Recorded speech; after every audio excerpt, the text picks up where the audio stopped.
Hello everybody, my name is Brad Shreffler. I'm an instructional technology coach and education podcaster out of Central Florida, and I'm here to talk to you about what is the big question in education right now. 2 years ago I had a conversation with a friend of mine in the parking lot and put me on a path that I'm still walking to this day. It started as one of those casual exchanges of pleasantries, we've probably all had them, but it changed when I said something to the effect of, well, it's not like we don't all know education is broken. And my friend Jay looked at me and he said, yeah, but Brad, what's broken? The question stopped me in my tracks. Think about it, we often think that education is broken. We've probably all had that thought, most of us have probably said it. But how often do we actually take that conversation to the next level and really try to identify the thing about education that is truly broken? The question gnawed at me, wouldn't leave my head for weeks, like a song half heard on the radio.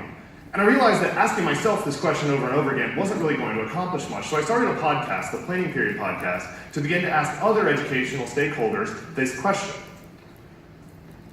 And I'm going to give you a minute. It wasn't the only emphasis for the show, but it was one of the big ones. And it led to this question, which is one of only 3 I asked all my guests. And I want to give you a second to think about it. What is the biggest problem facing education today? What I didn't expect in starting this podcast is that nearly 50-something interviews later, I have not gotten the same answer twice.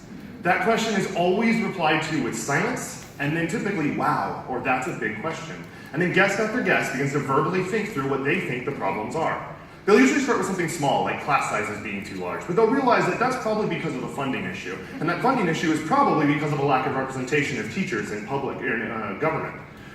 Or they might find themselves going to something like teachers being under attack from outside forces, maybe senators, parents, educational researchers. And they'll realize that that's probably because of a negative stigma on education. And that negative stigma is probably because of the lack of pay for teachers. Or maybe it causes the lack of pay for teachers.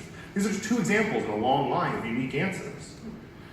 And no matter what my guests end up settling on, what continued to bother me time and time again was that initial silence and surprise. It seemed that none of my guests had ever been asked what the problem in education was, and that bothered me so much more than their answers. Even my own story, by the time Jay asked me, I had been in education for nearly 10 years. I was an involved educator online, and I've been to ISTE twice at the time, and no one had ever tried to ask me to pinpoint what is wrong with education. We just kind of believe it is.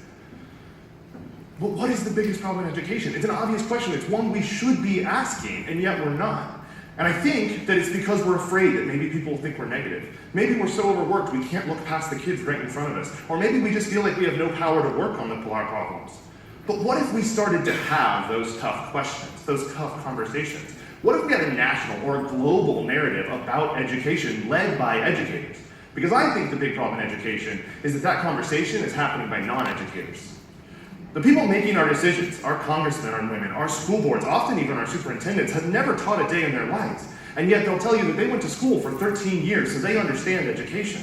That's like saying I've driven a car for 13 years, so clearly I'm a mechanic.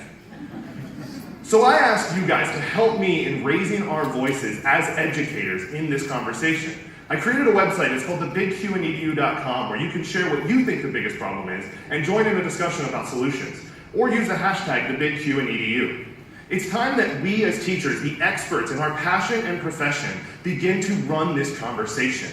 What is the biggest problem in education? What's causing that one? What's causing the one after that? It's time we dig deep and find the roots of our problems. And then I beg you, I implore you, please share your thoughts loudly and publicly. Whether it's with your friends or your parents or the parents of your students, your school board, whether it's at thebigqandedu.com, share your voice and join me in making us have that conversation. I don't believe we'll all come up with the same problem. We're not going to narrow down to one solution. That's not realistic. We're millions of educators teaching in different places with different standards, different requirements, different rules. But we need to at least have our voices shared in this conversation. We're all here at ISTE this week because we believe in education. We love technology, and gadgets and gizmos are great. But we have issues and problems in our system that are not going to be solved by tech, so that tech can't live in isolation. It is time that we move the meta conversation about education forward, and it is time that teachers lead that discussion. The first step in solving any problem is admitting that there is one. It's time that we as educators admit our problems and start to face them. Please join me and share your voice at thebigqandedu.com or at thebigqandedu hashtag and help me help us. We want this conversation to become global, to get outside the walls of ISTE. But we have to ask the big Q in EDU. Thank you.